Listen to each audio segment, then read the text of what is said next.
नमस्कार, स्वागत करती हूँ आप सभी का DDUP के खास कार्यक्रम सेहत आपकी में। दर्शकों, आपको ये बताती हूँ कि भाई हम सभी का शरीर क्या है, एक मशीन की तरह होता है ना। देखिए, आप खुद से देखिए कि अगर मशीन की मरम्मत सही तरीके से ना कराई जाए तो क्या वो मशीन सुचारू तरीके से चल सकती है। ठीक ऐसे ही अगर हम अपनी सेहत का अच्छे से ध्यान नहीं रखेंगे तो शायद हम अस्वस्थ फील करेंगे, अपने कोई भी काम को सही तरीके से नहीं कर सकते हैं। तो कोशिश करिए कि अपनी हेल्थ का ध्यान रखिए और इसमें थोड़ी सी कोशिश हम भी आपकी करते हैं इस प्रोग्राम के माध्यम से कि आपके लिए तमाम हेल्थ से जुड़े विषय लेकर आते हैं। तो आज भी आपके लिए एक बहुत ही खास विषय लेकर आए हैं। आइए बिना देर करे हुए जानते हैं कि आज का विषय क्या है।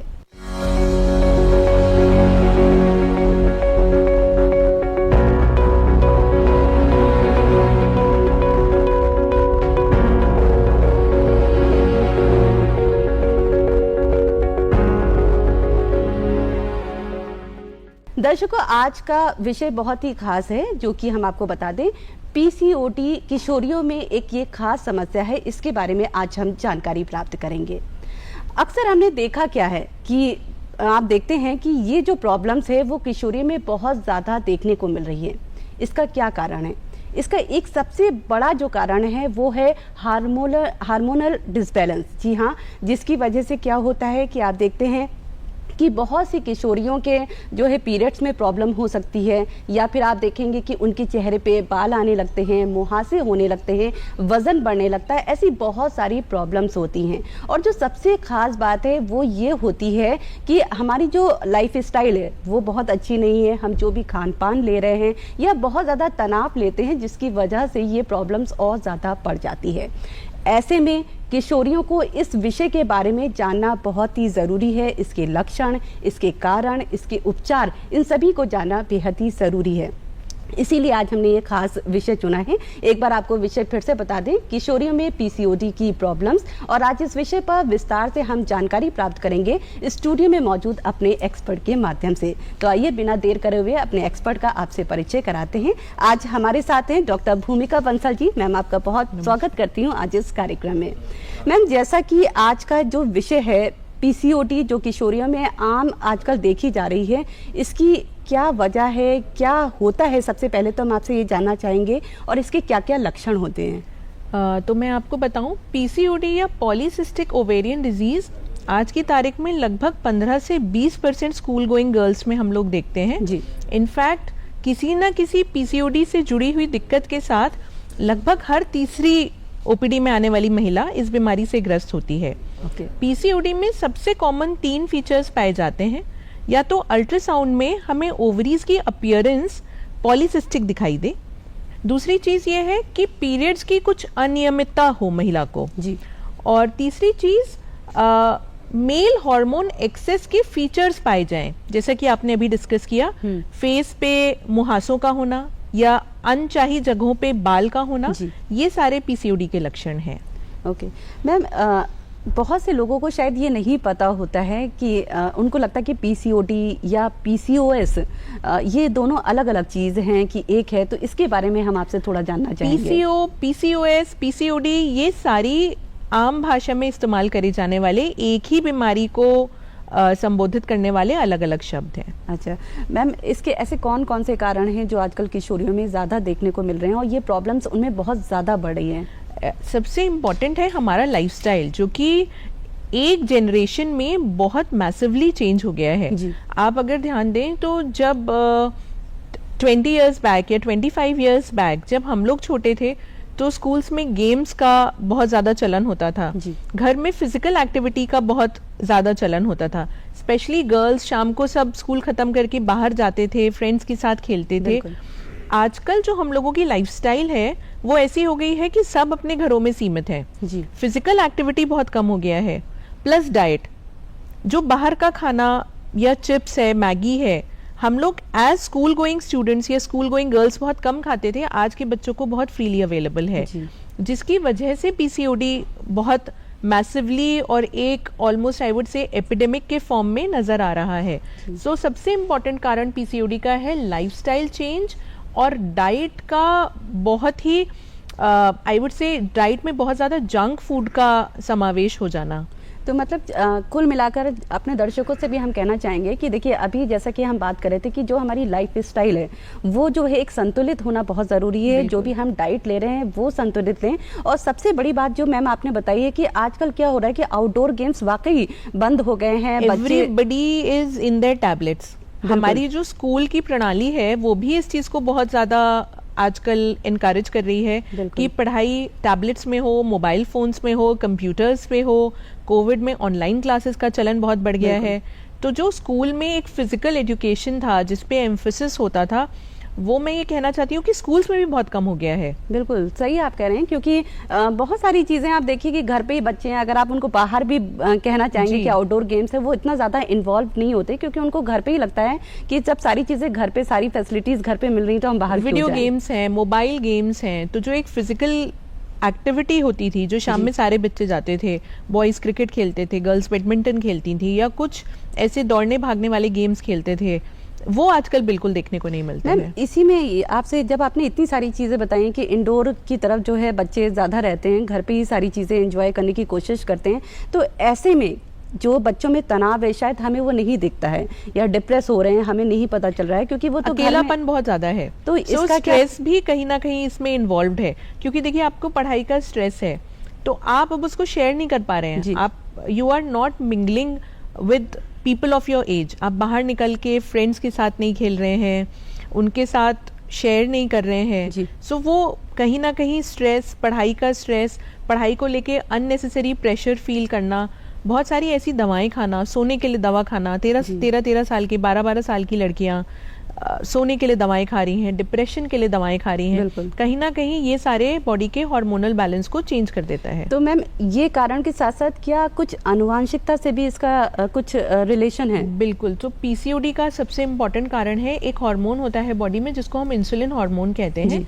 इस हार्मोन के अगेंस्ट रेजिस्टेंस उत्पन्न हो जाता है। ये बीमारी कहीं ना कहीं डायबिटीज से भी रिलेटेड है, क्योंकि डायबिटीज में भी कहीं ना कहीं यही कारण होता है कि इंसुलिन हार्मोन के अगेंस्ट रेजिस्टेंस हो जाता है। और ये कहीं ना कहीं 10% से 20% केसेस में अनुवांशिक या जेनेटिक भी होता है। सो ये बीमारी कई बार फैमिलीज में रन करती है। अच्छा, तो इससे क्या उनके जो किशोरी हैं उनके क्या मानसिक स्वास्थ्य पे भी कुछ असर देखने को मिलता है?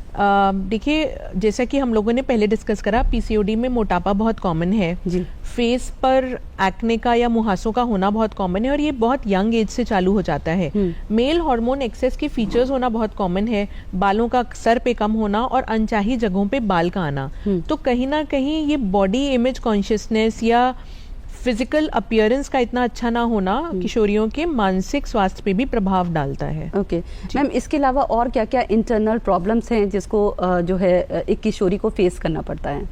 सबसे पहले तो पीरियड्स अनियमित हो जाते हैं। पीरियड्स कई बार 2-2, 3-3 महीने पे आते हैं, बिना दवाई खाए पीरियड्स ही नहीं आते हैं।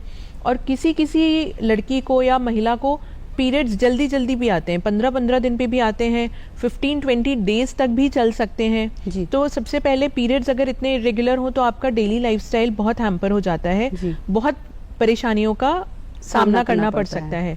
इसके बाद जो थोड़ा सा युवावस्था की तरफ महिलाएं हैं, कई बार देखा गया है कि उनमें प्रेगनेंसी को लेकर भी दिक्कतें आती हैं, क्योंकि पीसीओडी में एक बहुत इंपॉर्टेंट फीचर है, एग्स नहीं रिलीज होते हैं और प्रेगनेंसी के लिए महिला की ओवरीज एग्स रिलीज करें, ये बहुत इंपॉर्टेंट होता है। और एग टाइम से नहीं रिलीज होता है तो प्रेगनेंसी में भी दिक्कत आती है।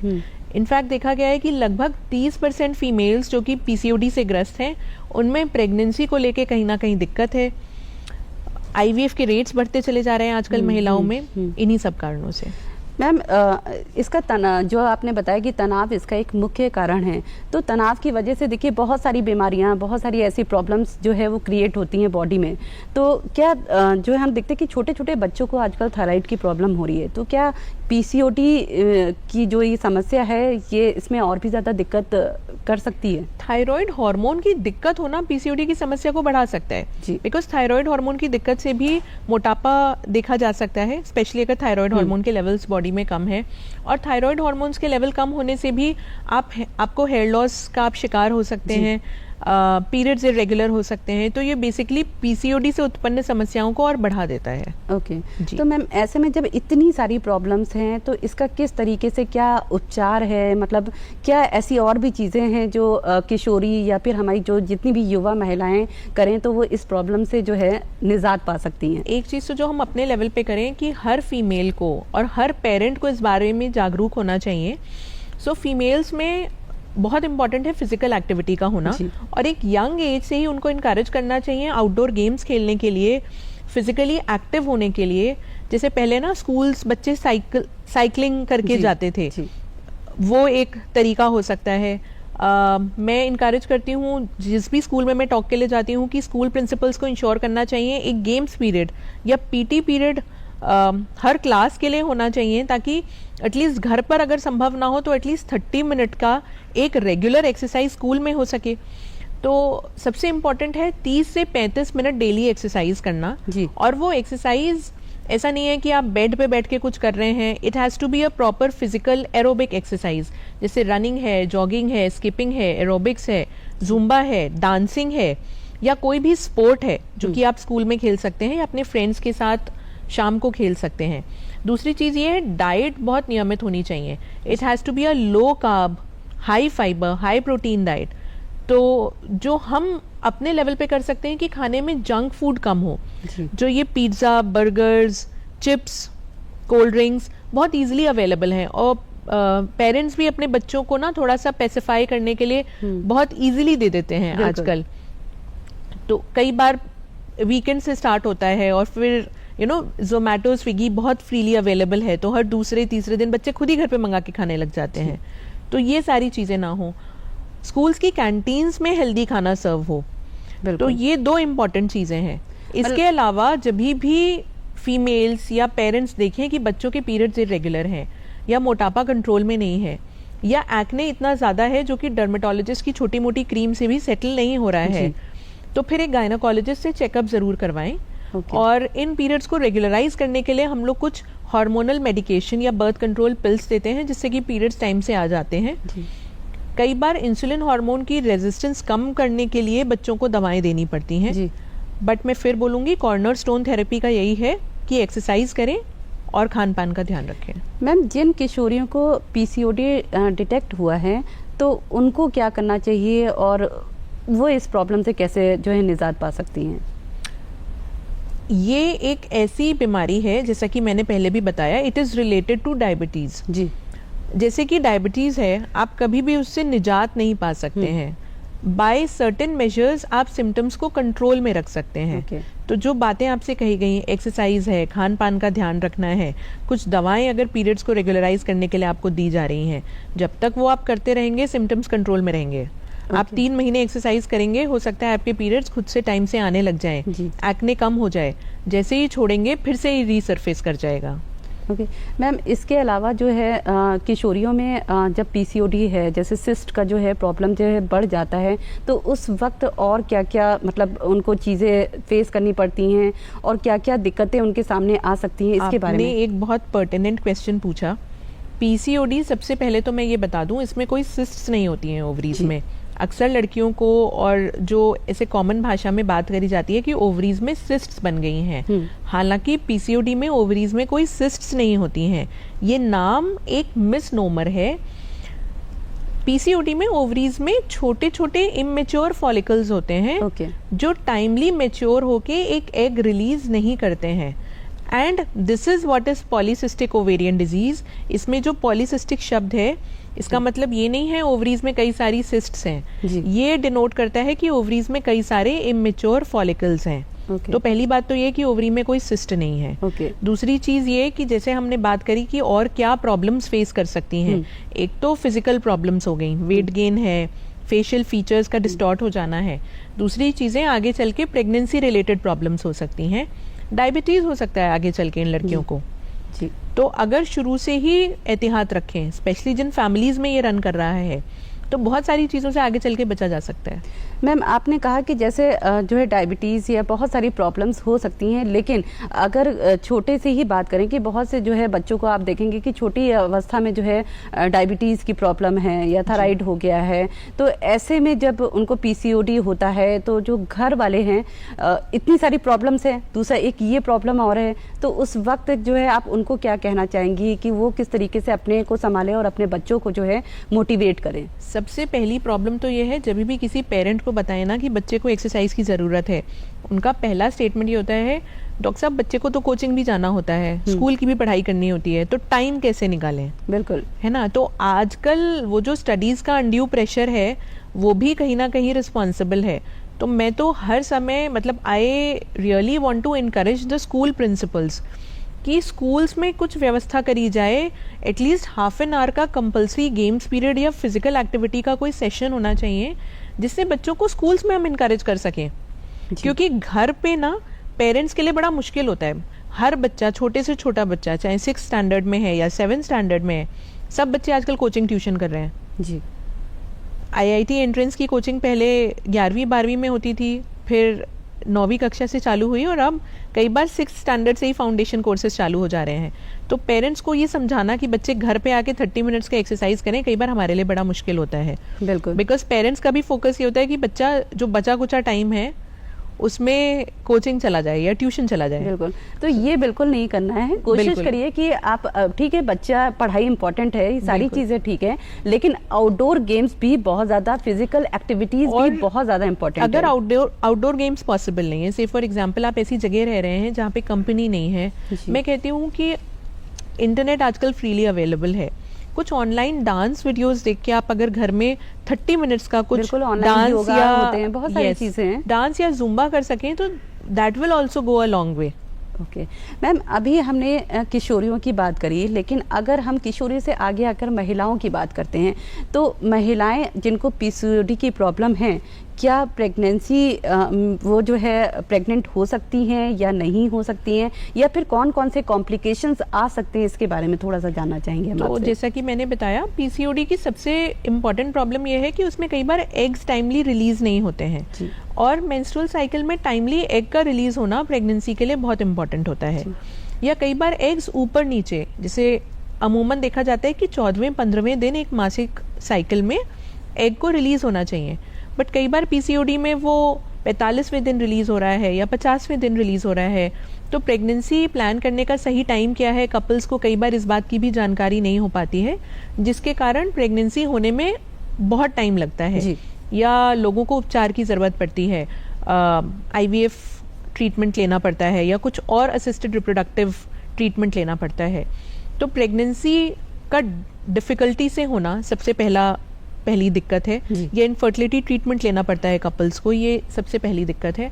दूसरी चीज़ ये है कि महिलाओं का वज़न ज़्यादा होता है अक्सर पीसीओ में, तो नॉर्मल डिलीवरी के चांसेस कम हो जाते हैं कई बार इन महिलाओं के। पीसीओडी में कई बार मिसकैरेजेस के रेट बढ़ जाते हैं, पीसीओडी में कई बार प्रेगनेंसी में डायबिटीज़ का रिस्क बढ़ जाता है। तो ये सारी समस्याएं होती हैं। मैम, इतनी सारी प्रॉब्लम्स, फिर लास्ट में ये ज़रूर आपसे जानना चाहूँगी कि ऐसे में इतनी प्रॉब्लम्स होने पे भी महिलाएं जो वो पैनिक ना हो, इसके लिए क्या आप बोलेंगी? क्योंकि जब इतनी सारी चीज़ें हम लोग सुन लेते हैं तो पैनिक हो जाते हैं, तो इससे कैसे बाहर निकले? देखिए, आपको ये समझना पड़ेगा, you are not alone in this. ये बीमारी आज की तारीख में 15 से 20% महिलाओं को है किसी ना किसी स्टेज पे। तो जिस बीमारी में यू आर 1 in 5, तो डेफिनेटली आप मेंटली स्ट्रांग रहें, और हर चीज़ का उपचार उपलब्ध है, ट्रीटमेंट अवेलेबल है, प्रेगनेंसी कॉम्प्लिकेशन से बचा जा सकता है सही राय से। इनफर्टिलिटी के बहुत एडवांस्ड ट्रीटमेंट ऑप्शंस अवेलेबल हैं आज की तारीख में, और पीसीओडी में स्पेशली इनफर्टिलिटी ट्रीटमेंट से प्रेगनेंसी रेट्स बहुत अच्छे हैं, लगभग 70 से 80% महिलाएं कंसीव कर सकती हैं। तो डेफिनेटली पैनिक ना करें, बट जानकारी ज़रूर होनी चाहिए, और शुरू से, अर्ली एज से लाइफस्टाइल चेंजेस को ज़रूर इनकॉर्पोरेट करना चाहिए। तो बिल्कुल भी पैनिक ना हो, घबराने की ज़रूरत नहीं है। देखिए, साइंस बहुत आगे निकल चुकी है, हमारी मेडिकल साइंस बहुत आगे निकल चुकी है, तो ऐसा कुछ नहीं है कि प्रेगनेंसी में कोई दिक्कत आए, और अगर कुछ ऐसा होता है तो डॉक्टर तो अवेलेबल हैं। फिलहाल तो डॉक्टर, वक्त हो गया है हमारे नेक्स्ट सेगमेंट हेल्थ टिप्स की ओर बढ़ने का, तो आइए बढ़ते हैं अपने नेक्स्ट सेगमेंट हेल्थ टिप्स की ओर।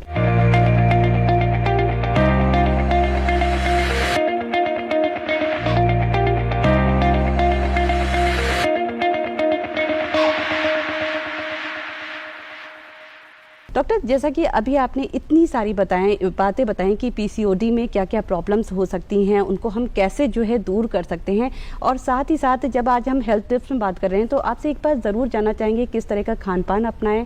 साथ ही साथ ये भी ज़रूर जानना चाहेंगे आपसे कि किशोरियों को जागरूक करने के लिए और आपका इस विषय पर क्या व्यक्तिगत दृष्टिकोण है, ये सारी चीज़ें हम आपसे थोड़ा सा संक्षेप में जानना चाहेंगे। सबसे इम्पोर्टेंट फैक्टर और एक सिंगल टिप जो भी एक हेल्दी डाइट के लिए है, स्मॉल फ्रीक्वेंट मील्स।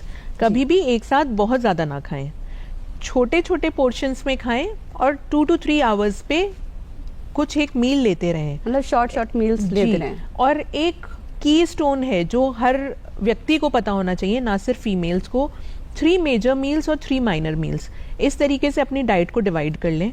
तो 3 मेजर मील्स जो आपके होते हैं वो ब्रेकफास्ट, लंच और डिनर होते हैं, और जो माइनर मील्स होते हैं एक मिड मॉर्निंग स्नैक हो सकता है, एक मिड इवनिंग स्नैक हो सकता है, और कुछ एक ड्रिंक हो सकता है मॉर्निंग में व्हेन यू गेट अप और रात को सोते समय। हमेशा लंच और डिनर के बाद 15 से 20 मिनट वॉक ज़रूर कर लें कि आप जो खा रहे हैं वो मेटाबोलाइज हो जाए। अक्सर हम करते हैं कि डिनर करते ही, लेट डिनर करते हैं और डिनर करते ही सो जाते हैं या टीवी देखना शुरू कर देते हैं। ये बिल्कुल मत करें, ये बिल्कुल ना करें। और जैसा कि मैंने शुरू में ही बताया, low carb diet, high protein diet, high fibre diet. बहुत आर्टिफिशियल सप्लीमेंट्स का इस्तेमाल ना करें, जैसे कि जो खाने से उपलब्ध होने वाली चीज़ें हैं, जैसे कि अगर आपको विटामिन्स चाहिए या प्रोटीन्स चाहिए, please seasonal fruits and vegetables, दालें, स्प्राउट्स, एग्स, इन सारी चीज़ों का इस्तेमाल करें, ना कि प्रोटीन सप्लीमेंट्स का या फिर मल्टीविटामिन, मल्टी मिनरल सप्लीमेंट्स का इस्तेमाल करें।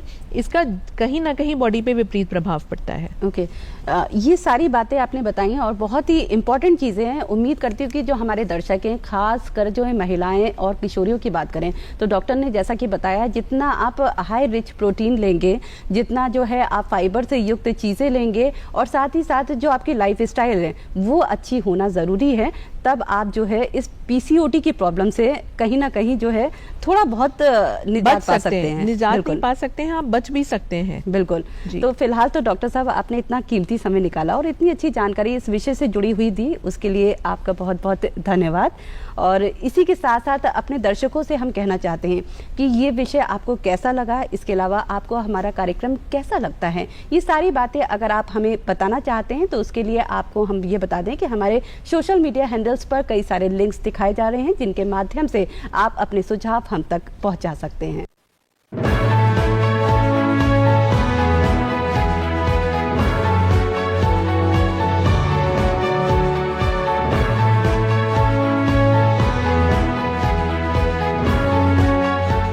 फिलहाल तो बस इतना ही कहना चाहूंगी कि देखिए, लाइफ स्टाइल आपकी बहुत अच्छी होना ज़रूरी है। जब लाइफ स्टाइल अच्छी होगी तभी हम स्वस्थ होंगे, और कहते भी हैं ना कि स्वस्थ शरीर में स्वस्थ मन का विकास होता है। तो बस स्वस्थ रहिए, खुश रहिए, मस्त रहिए। फिलहाल तो आज के इस कार्यक्रम को यहीं पे समाप्त करने की अनुमति अर्पित को दीजिए। फिर से मुलाकात होगी एक नए विषय के साथ, तब तक के लिए नमस्कार।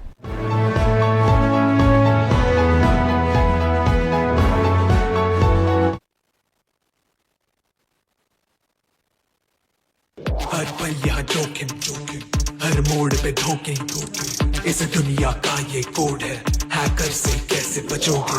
हर पल यहाँ जोखिम, हर मोड़ पे धोखे, इस दुनिया का ये कोड है, हैकर से कैसे बचोगे। मेरा नाम है अमित दुबे और मैं एक cyber crime investigator. Cyber space है ये दिखता नहीं फेस, सब खुलेआम ही बदलते हैं भेस। यहाँ कभी आओगे तो बच के ही रहना, चोर अगर भागा तो फिर होगा नहीं ट्रेस। स्कैमर हर एक कोने पे बैठे हैं, हैकर तुमको ही देखते रहते हैं। फ्रॉड भी बहुत है, कोई जानता ना कौन है, बैंकों में पैसा एक कॉल में गॉन है। नियम ही कुछ और है, ये ऑनलाइन वॉर है, साइबर क्राइम अनकवर्ड ये नया दौर है। हर पल यहाँ जोखिम, हर मोड़ पे धोखे, इस दुनिया का ये कोड है, हैकर से कैसे बचोगे। देखिए साइबर क्राइम की दुनिया, बच के रहना, हर रविवार सुबह 9 बजे और रात 9 बजे सिर्फ डीडी नेट।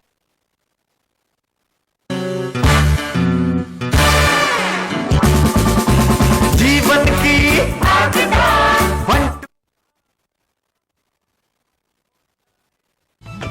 मन की बात है जन जन की, संघर्षों के कुछ किस्से, कहानी कुछ सफलताओं की, अनकही विरासत की, उम्मीदें नए भारत की। महीने के आखिरी रविवार का रहता है इंतजार तक, ब्रह्मपुत्र के घाट से हिमालय के विस्तार तक, होती है मन की बात प्रधानमंत्री के साथ। तो सुनिए इस महीने 27 अप्रैल सुबह 11 बजे मन की बात आकाशवाणी और दूरदर्शन के सभी चैनलों पर और प्रसार भारती के OTT प्लेटफॉर्म वेव्स पर सजीव प्रसारण लाइव स्ट्रीमिंग के माध्यम से। आप भी माननीय प्रधानमंत्री के मन की बात का हिस्सा बन सकते हैं। इसके लिए आप अपने सुझाव post box number 111 Akashvani Delhi पर भेज सकते हैं या फिर नमो ऐप या माई गॉव के ओपन फोरम में पोस्ट कर सकते हैं। तो याद रखें, रविवार 27 अप्रैल सुबह 11 बजे मन की बात। मन की बात है जन जन की, संघर्षों के कुछ किस्से, कहानी कुछ सफलताओं की, अनकही विरासत की, उम्मीदें नए भारत की।